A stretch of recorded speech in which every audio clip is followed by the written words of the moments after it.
and I need to have the program. All right. The next speaker is from the Philippines, Ms. Remedios Endencia. She is from NIDA, from the National Economic and Development Authority, where she is director on the regional planning and land use and physical planning she deals with. So on the regional development section.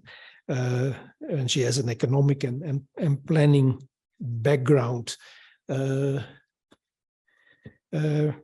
Endecia, please, the floor is yours.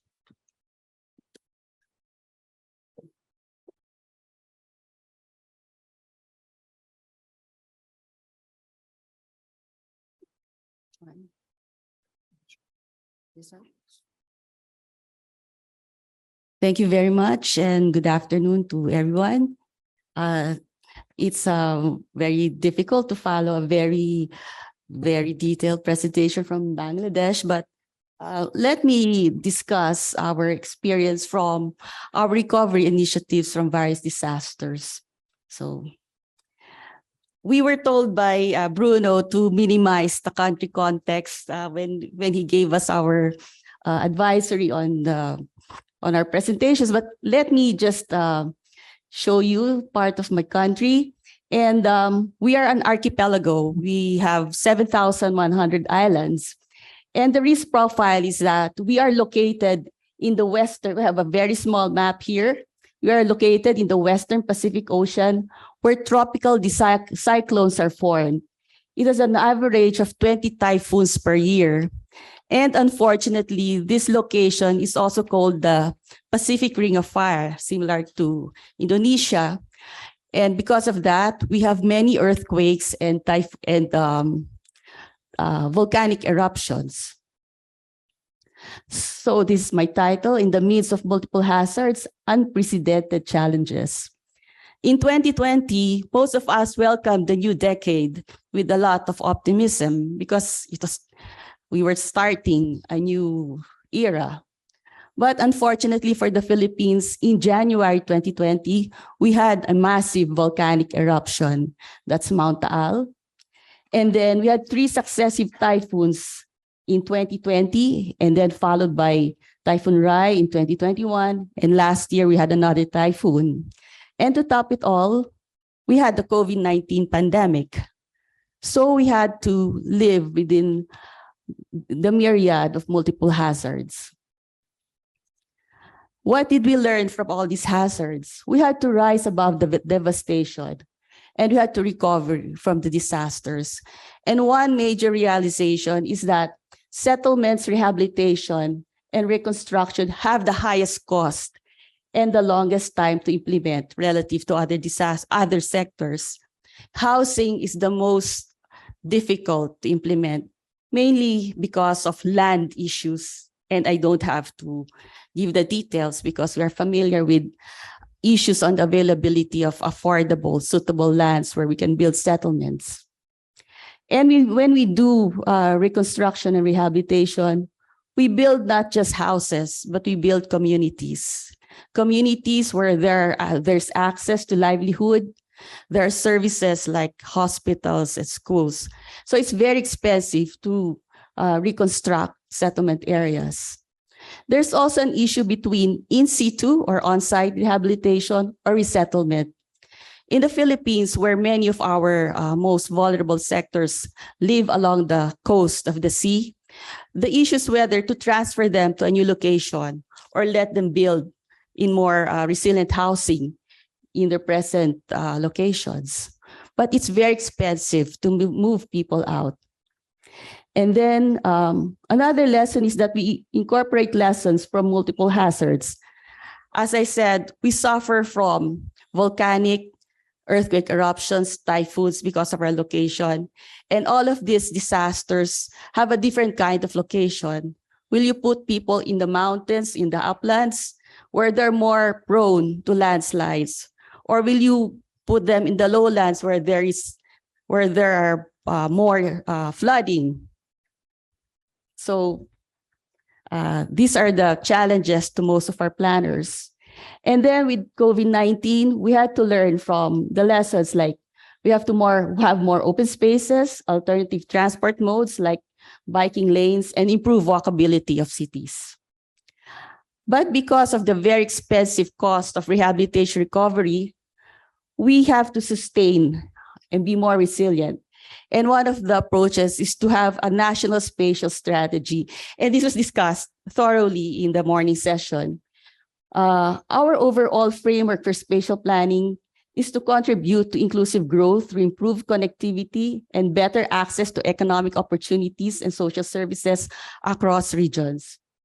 I have here a small map of the Philippines, and it indicates the major centers in blue. That's Metro Manila, Metro Cebu, and Davao.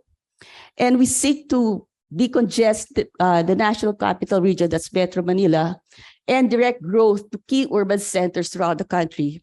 And I take note of what Bruno said this morning, that we have to subscribe to the principle of agglomeration. That's correct, because we cannot scatter, we cannot distribute development throughout all the same level of development throughout the country. But what we can do is to connect all these urban centers so that they have better access to sources of livelihoods, social services. The third one is that the spatial strategy seeks to incorporate vulnerability reduction to mitigate the reduce the impacts of disasters. And finally, spatial strategy serves as a reference for sectoral plans, regional and local development plans, and land use plans of LGUs to ensure coherence.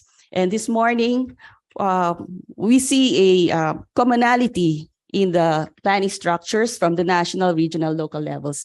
And we have the same in the Philippines. Okay. We also had some applications of urban climate resiliency in local planning. And this was a project assisted by UN Habitat in the Philippines. And it introduces innovative approaches for adapting to the impacts of climate change using science-based information and climate and disaster risk assessment in land use plans. And among the strategies adopted by pilot cities are combating urban heat stress through natural cooling systems, designing esplanades or linear parks along the waterways, addressing flooding through sponge city approaches such as unpaved surfaces, increasing tree covers and urban swales, lowering greenhouse gas emissions by redesigning streetscapes to encourage non-motorized mobility, and conserving water through water impounded systems and rainwater harvesting to augment water supply for domestic and agricultural use. So this project was assisted by architects. So if there are questions on the specific strategies, I will ask help from our speaker, our doctor from India, who is an architect, although I met him only today. Okay. We also have programs to mitigate the impacts of climate change along our major river systems. And our main strategy is to connect programs. We have a programmatic convergence budgeting approach so that programs or projects are given greater support in the national budget. And we also want to help LGUs to increase access to government financing for climate change projects. We have a fund in the Philippines called the People Survival Fund. It was allocated by Congress. However, we have to increase access by local government units to this fund so that they can mitigate climate change. Now, I have a very short presentation because I follow the guidelines, but these are the steps moving forward. We need to develop spatially referenced national exposure system and databases to improve urban planning and disaster reduction. Number two, we need to provide real-time spatial information for disaster response, recovery, and monitoring of land use change. And number three, we need to sustain capacity building for local government units in interpreting climate data, risk assessments, geographic information. So similar to the presentation of Bangladesh, but very technical planning analysis tools, but when we transfer them to local government units, we need to help them interpret this information. And finally, let me end with this. Show me your worst, the earth said to the storm, and I will blossom anyway. Thank you.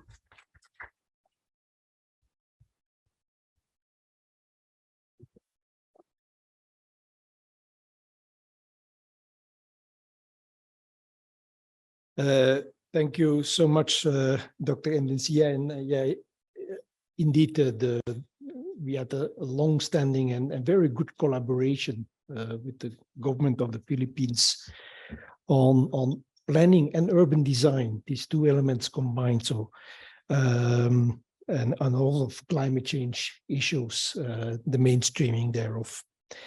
Let us proceed, and I hope I keep the order right.